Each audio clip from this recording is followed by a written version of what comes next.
As United States attorneys and federal prosecutors, we focus our attention on our chief responsibility in the drug area, and that is putting drug dealers in jail. But we are slowly realizing that the real solution to this drug problem in our country is drug awareness and education. As a personal comment, in 1984, last year, I came to this conviction as a result of a prosecution that we had in Hot Springs, Arkansas, where the entire community had been lulled into the feeling that cocaine usage was socially acceptable, and because of lax law enforcement, that there was really no problem in that. We solved the problem with lax law enforcement because we prosecuted the governor's brother, lawyers, doctors, and housewives as well who were caught up in cocaine. I felt good about that result, but I was also aware that the problem of becoming socially acceptable, that it was all right to do, that problem had not been solved in our state. Our governor did not help the problem any when he refused an extradition of a drug dealer to the state of New York, and he made the comment that the drug laws in New York were too severe. Well, I don't think this sent the right message to the people of our country that drugs are a real problem and that laws have to be severe. Well, that's when I came to the realization that education was the long-term solution. Robert Stutman, our next speaker, realized this long before I did. He came to this realization many years ago as special agent in charge of the New York field office of the Drug Enforcement Administration. Mr. Stutman is involved in putting dealers in jail, but he is also involved in drug education. He has spoken to hundreds of civic, parents, and teachers groups on this problem and encouraged the development of drug education programs. Mr. Stutman is a native of Providence, Rhode Island, a graduate of Providence College. He has served with the Central Intelligence Agency. He was appointed in 1971 as chief of the International Training Division of the Drug Enforcement Administration. Then in 1976, he became director of the Office of Congressional Affairs of the DEA. For the past 6 years, he has served as special agent in charge of the Boston field office of the DEA. And then this year, he was appointed, and his cup really began to overflow when he was assigned to New York as the SAC in charge of the New York field office. Join me in welcoming Mr. Robert Stutman. Thank you. I'd like to speak to you for the next few minutes about my personal involvement with drug abuse, and a little more honing it in a little more specifically, drug abuse in kids. And let me start out by telling you what I believe are the three most dangerous words that I have ever heard when it comes to the issue of kids and drug abuse, or drug abuse in general. Those words are not heroin or cocaine or LSD. Those words are very simply, not my kid. If I were to pick three words that have probably killed more young people in this country on the issue of kids and drugs, it is those three words, not my kid. Now let me for a couple of minutes share with you some numbers, and frankly I know numbers are very boring and I'm sure you've had them stuck upon you, but I think it's important that we all come from the same plate when we talk about what's really happening in this country when it talks about drugs. According to the National Institute of Drug Abuse, about 60% of our teenagers have occasionally tried grass, about 16% have tried cocaine, about 14% have tried LSD, and about 12% have tried PCP.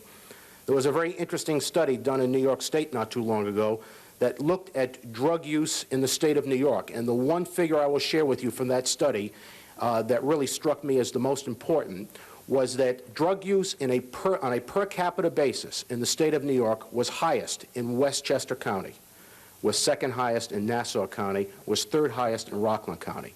Now, for those of you who are not from the state of New York, you will realize that if you took a per capita income chart and laid it beside the drug use chart in the state of New York, you would see that drug use and per capita income matched almost exactly. So for those of us who thought that drug use amongst kids is a problem of the ghetto, we now know that it is no longer a problem in the ghetto.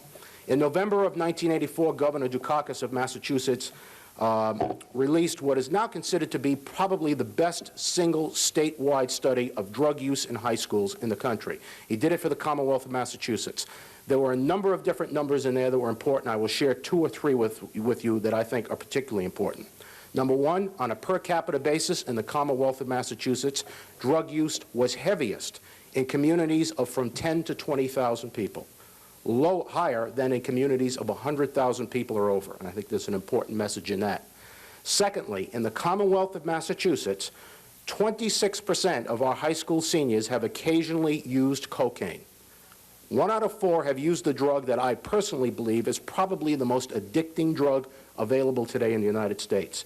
And that, to me, is professionally very scary.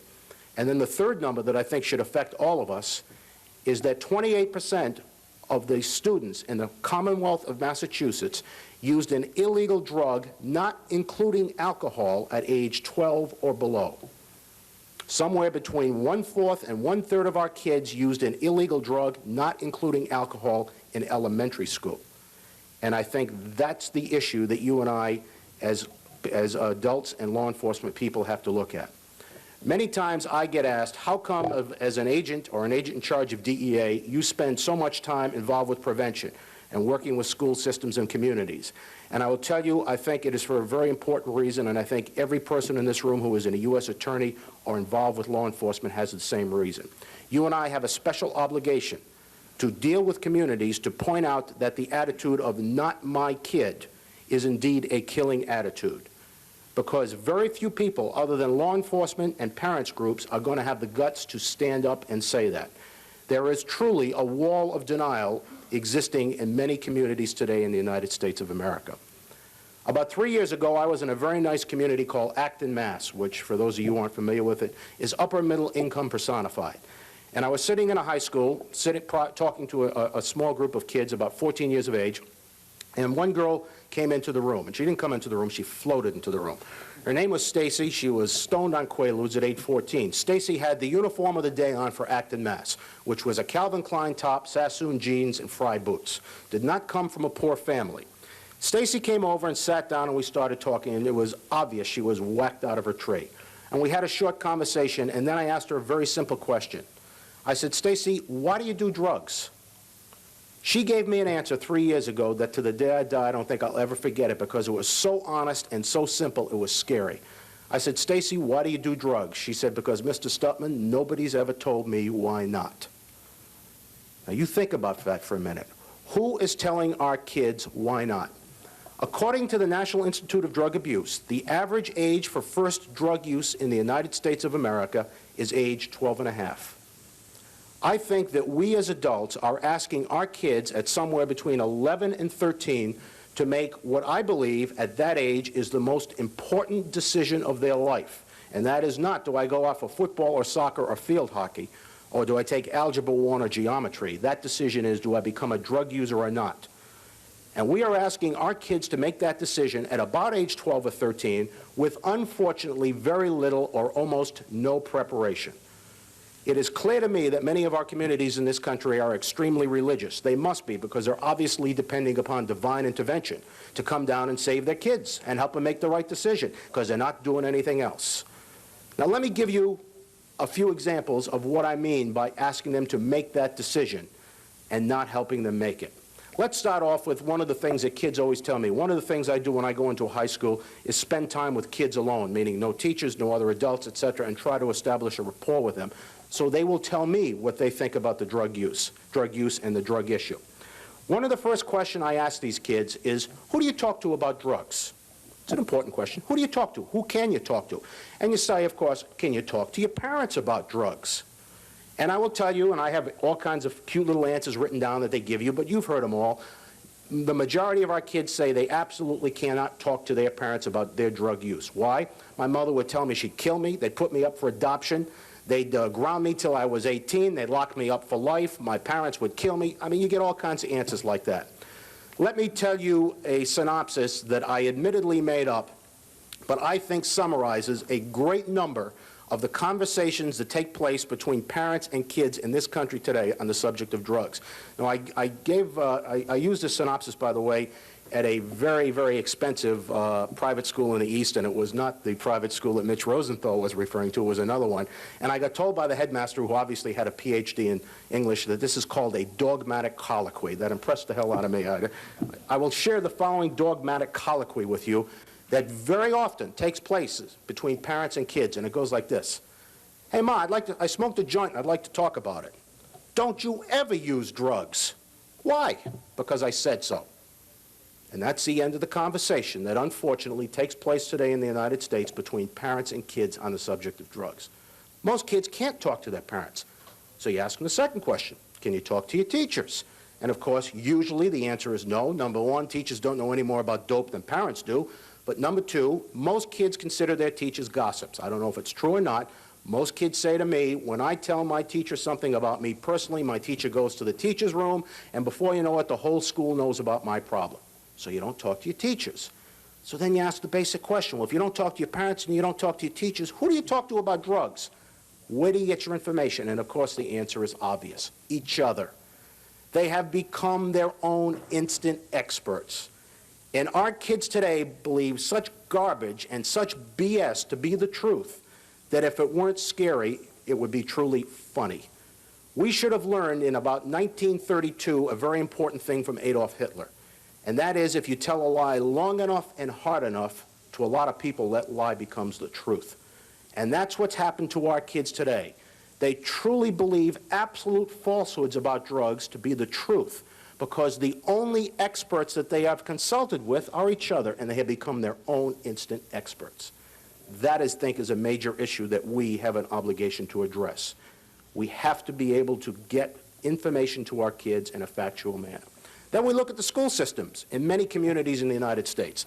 And maybe much of what I will say about school systems does not go for your community. And if it doesn't, you're very lucky. Unfortunately, it is true in many school systems in New England, where I have spent the past 6 years. I think there are two issues that we have to look at in school systems. Number one, many public and private school systems today in the United States tolerate drug use. And in fact, I would tell you that any school system that tolerates drug use, in fact, promotes drug use. Now, let me tell you what I mean by that. Whenever I say that to school superintendents, they get all worked up, start screaming at me. How can you say something like that? Many school systems in the United States, a kid can be in school all day, stoned, whacked out of his tree. And unless that kid is disruptive, that kid will not be dealt with by the system. That kid can sit in class and not blink for 50 minutes, man, go like this, when he normally would. Or he can sit and blink 8,000 times when he normally wouldn't for 50 minutes. Unless that kid picks up a chair and throws it at the teacher or swears at her, that kid's allowed to sit there.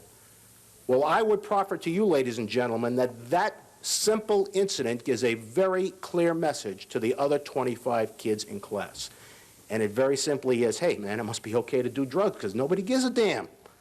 This kid's allowed to sit here stoned and nobody's bothering him. Nobody's confronting him. Nobody's approaching him.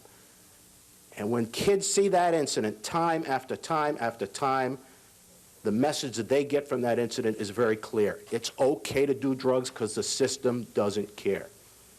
And at the same time, I am certainly not an educator and don't profess to be one, I know that many, if not most, school systems in the United States of America today that start drug education generally start it in the 8th or 9th grade.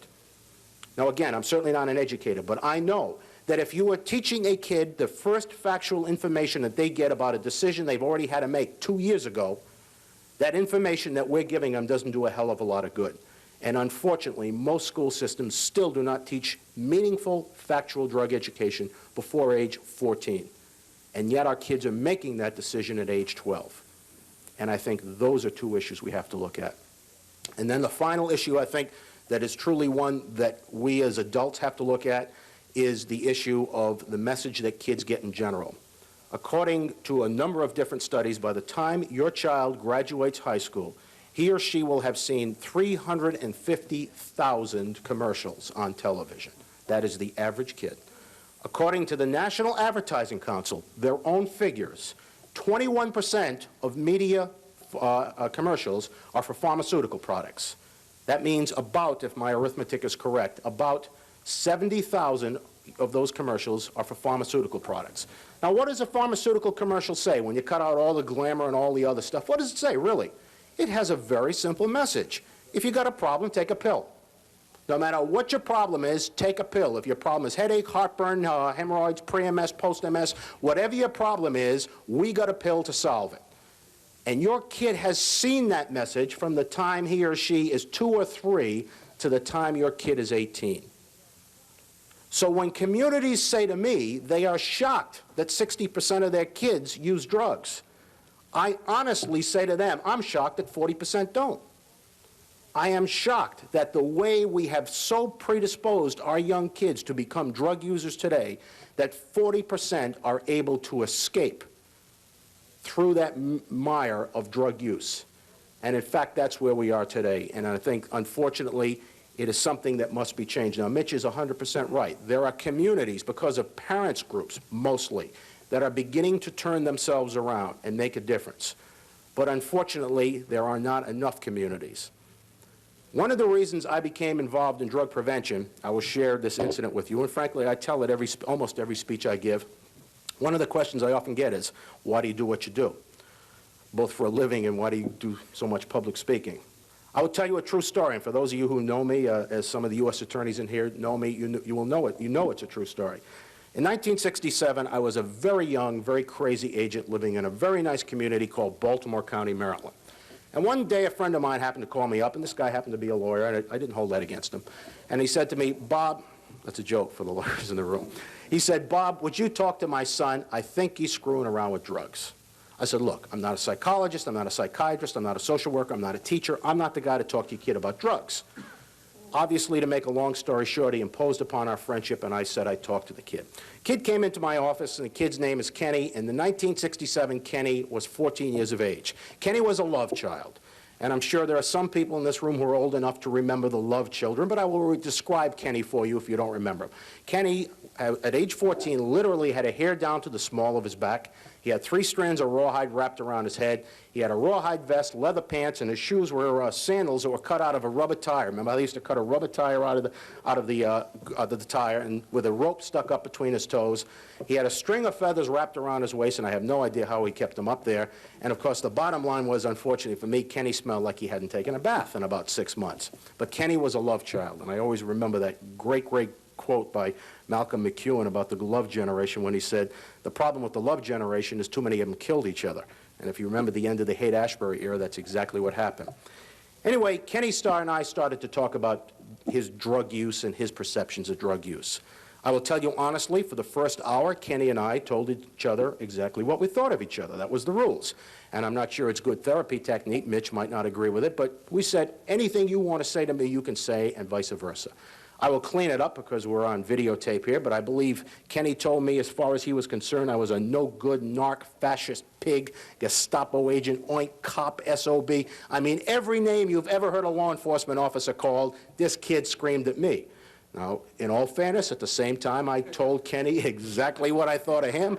And again, cleaning it up, I think I called him a no-good little long-haired pinko who ought to be living over in Russia if that's the way he felt about the United States. Well, we screamed at each other. Finally, after about an hour, we stopped screaming. Kenny and I started to honestly talk about his particular drug usage. Kenny told me that since it was age 14, since age 11, he had smoked grass, smoked hash, used speed, used LSD. Kenny told me that he lived in a nice 4-bedroom colonial, as probably many of the kids you know do. And he'd go up into his bedroom 2 or 3 times a week and close the bedroom door and smoke a bone. He said sometimes his room stunk so bad he thought the house was going to burn down. But his parents never, ever confronted him. And in 1985, I have kids tell me the same thing. Kenny told me he went to school stoned 5 days a week. Never, ever went to school straight. And his teachers never confronted him. And in 1985, kids tell me the same thing. And then during the middle of our conversation, Kenny said the following thing to me that to the day I die I will never forget. I will tell you exactly what he said, a direct quote. Kenny said to me, man, why don't you get off my goddamn back? I'm not hurting anybody. Leave me alone, man. I'm not hurting anybody. What are you hassling me for? That was a direct quote from this 14-year-old kid. Kenny at age 14 didn't weigh 110 pounds carrying a 10-pound shot put, a classic symptom of methamphetamine or speed use. Kenny at age 14 would never eat a full meal through. His mother said he'd eat a little bit at a time. Classic symptom of speed use. Kenny at age 14 would never sleep more than 3 or 4 hours at a time. Classic symptom of speed use. Kenny at age 14, as you looked at the pupils of his eyes, they were opened up so wide you could literally not see any color. All you saw was black and white. A classic symptom of speed use. And Kenny at age 14 sat 6 feet away from me and his hand shook so bad he looked like he had cerebral palsy. A classic symptom of speed use. And this kid said to me, "Get off my back, I'm not hurting anybody." Now, of course, as the great Paul Harvey show does, the rest of the story, I will tell you the rest of the story. I had such a marked effect on this kid. I was such an outstanding hero and figure to him that 7 months later, Kenny was found dead in a Greyhound bus station in downtown Baltimore, overdosed from heroin. I happened to be out with the Baltimore Police Department that night, so I saw Kenny about 15 minutes after they found him. And I'm sure, except for maybe a few people in this room who have been police officers, nobody in this room has probably ever seen a heroin overdose. Kenny was laying in the bathroom, his head next to the toilet, his eyes wide open, and the needle was still in his arm, because many heroin addicts die so quickly the spike doesn't come out of their arm before they're dead. And to the day I die, I will never forget at that time that 15-year-old kid laying in that toilet saying to me 7 months before, "Get off my back, I'm not hurting anybody." Now, of course, the sad part about Kenny wasn't that he killed himself. It's that he killed himself and never even knew it. He had no idea what he was doing to himself. Now, I'll tell you, I go into schools today and I look at a group of 1,000 kids. I'm not stupid. I know there are some kids in that 1,000 that are going to do dope no matter what anybody says or does. Christ or Moses or Buddha himself could come down and talk to those kids, and we ain't going to do anything about it. And frankly, I don't go to schools to talk to those kids, really. There is also some kids in school systems that are never going to touch drugs no matter what anybody says or does. And frankly, that may be great, but those aren't the kids I'm really there to see in a school system. What bothers me is the vast majority of those kids are somewhere in between. They don't know what they're going to do. They don't know if they're going to snort coke once. They don't know if they're going to blow grass once. They don't know what they're going to do about drugs. And unfortunately, some of those kids are going to end up killing themselves and not even know they're doing it. And we weren't there to help them. Now, a kid can kill himself in other ways besides, blowing their brains out or physically dying. And let me give you a good example of that. I was in Manchester, New Hampshire High School, Manchester West High School, about a year ago. And a young man came up to me, and a direct quote from him, after we talked for a while, he had been using cocaine for 3 years, 4 or 5 times a week. And he said to me at age 17, he said to me, "Mr. Stutman, I don't remember the last 2 years of my life."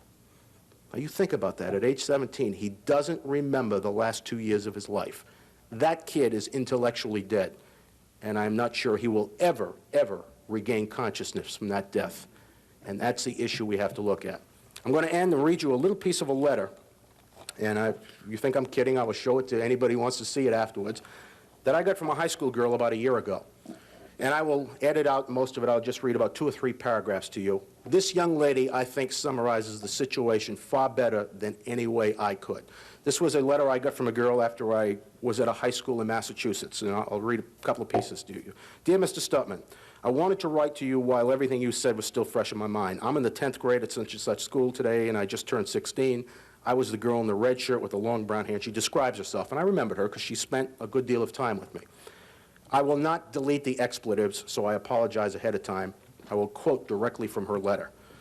She said, quote, "As I said today, I pretty much have my shit together at this point. In the 8th grade, I took speed, methamphetamine, every single day for almost 8 months.